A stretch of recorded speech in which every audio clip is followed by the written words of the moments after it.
Another topic that we talked about this semester is one regarding religious freedoms and what can schools do and not do, not be public schools do and not be required to do. And I think this is something that I have seen so many misunderstand. So I wanted to go over that again with you. Schools can allow non-disruptive individual prayer.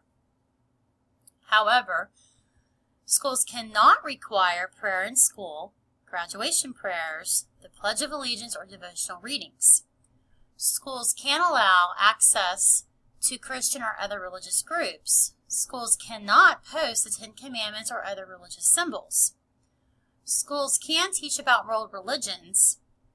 Schools can't teach creationism or intelligent design as a science.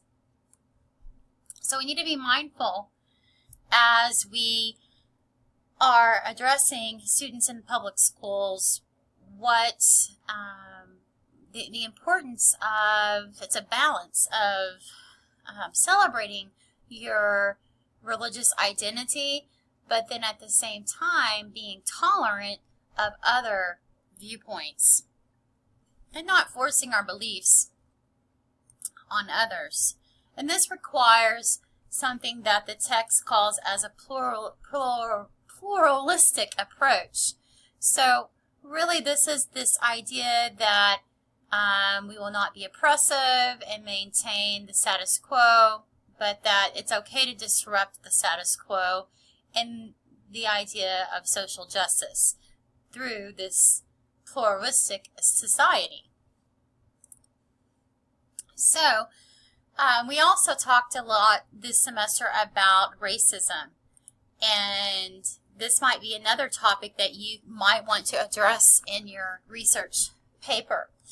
But racial disparities do exist, and we did discuss in small detail the history of segregation in our course this semester. It's also very important for us to think about segregation today, because racial disparities in schools do exist today. There are segregation approaches, believe it or not. Let me go back. Hold on. So this whole idea of racially dividing the classroom, we see this in how school districts are formed, where we have major disparities between minority groups and whites.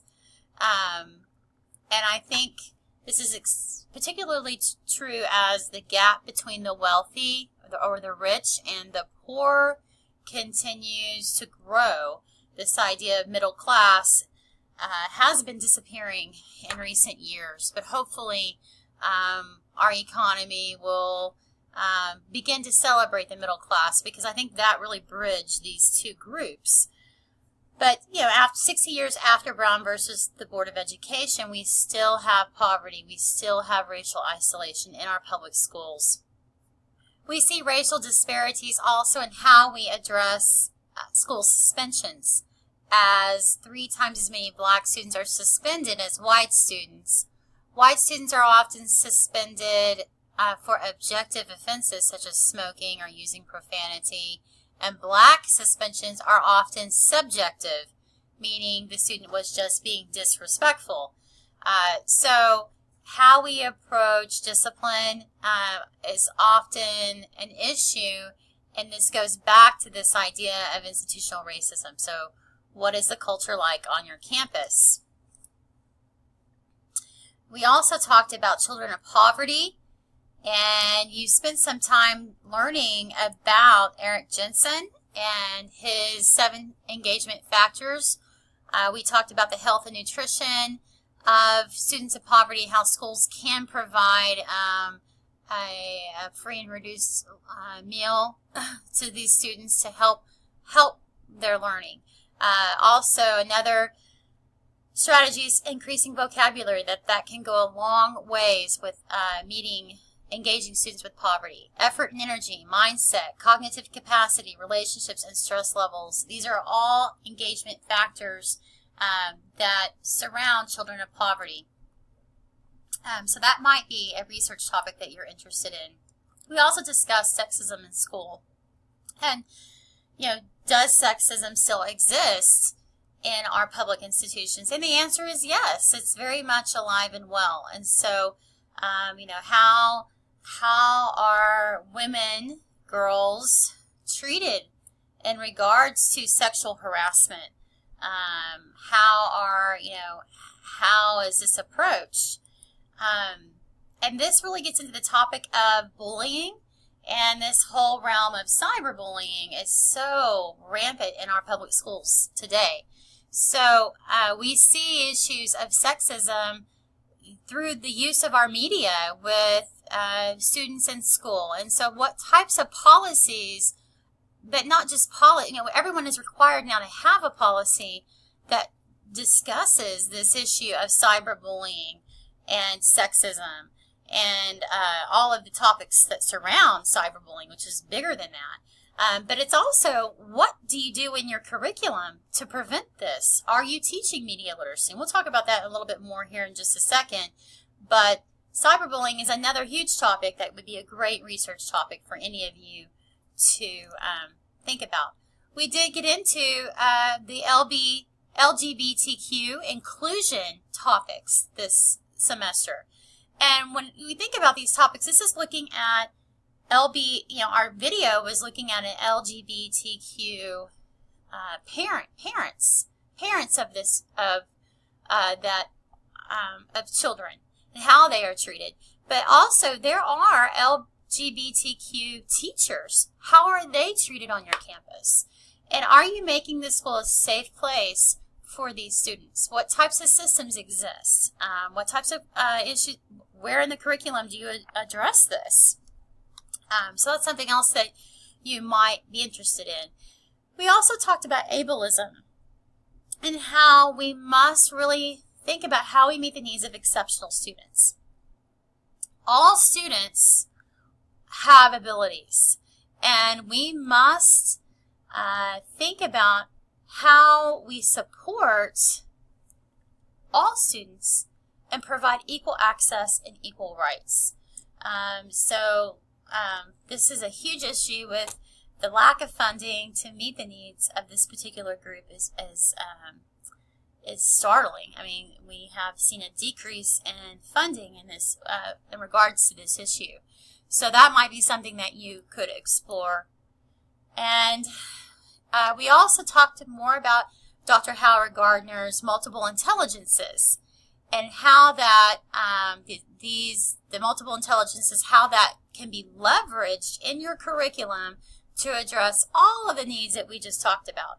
And so looking at how we have students show what they know using their multiple intelligences, that type of training might go a long way to address all of the issues that we've been talking about in this video and the last video. That brings us to the topic of multicultural education. So I really want you to take some time to think about what that looks like. And we do know that Dr. Howard Gardner said that the respectful mind is one of the 21st century intelligences, that one of the 5 that's being lost. The task of educators is to fashion people who respect differences. So in order to do this, we must model and offer lessons that encourage a sympathetic stance. Messages of respect and disrespect or intolerance are signaled throughout society. So genuine measures of respect are detectable every day when no one is looking. If one wishes to raise individuals who are respectful of differences across groups, a special burden is placed in our public education system, in our social sciences, in the human sciences, in the arts, in literature. These subjects cannot bypass issues of respect. They are not pure disciplinary studies, but we need to really confront the direct value of integrating this idea of empathy or respect, the cost of respect, and the greater cost of disrespect in the long run. You know, terrorism has many causes, but surely a feeling of alienation is one that many might feel. So as we pass through the years of middle school, childhood, and we enter adolescence, a significant amount of time should be spent dealing with issues of groups, memberships, and conflict. So learning how to listen to people who think differently than you, to become tolerant, is a system that we have to really begin to address in our American system. This brings this idea of media literacy. I wanted to include this slide. We really didn't get into it much, but I believe that so much of this is really connected back to this digital access and digital divide and literacy in general. So when we're thinking about media literacy, what are you doing in your schools to teach this? And this is very connected to the respectful mind. How are you addressing media literacy? So, hopefully your schools are doing this, and it's not, we hopefully are integrating this in all classrooms, I'm hoping. But is there training available? Because diverse learners need access to create. Those multiple intelligences that we just talked about, all of that can be accomplished through creation of artifacts, create evidences of your learning through interactive writing, ebooks, podcasts, videos. This is a great way. Visual note-taking, digital stories, simulations, games, mapping. So much you can do with this type of approach, which develops this cultural literacy, which is the purpose of this course. I hope that you are walking away with a better understanding of how to develop a cultural literacy. Our 21st century citizens, global citizens, must be able to celebrate the language, behavior, food, clothing, arts, but also to have beliefs and values and customs and perceptions and traditions and thought patterns that are open to others. And that's really the thought. So really, I want you to now think about how to best meet the needs of diverse learners in your community.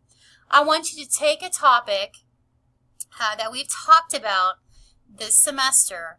It can be any of the topics that I just went over, and I want you to research that topic using our Sul Ross library and to write a literature review. This means you are basing everything you say on scholarly articles. You need a 5-page paper to share best practices and research-based strategies to meet the needs of that diverse learner. So good luck. I can't wait to read what you've come up with, and I will be talking to you soon. Thanks and have a great day.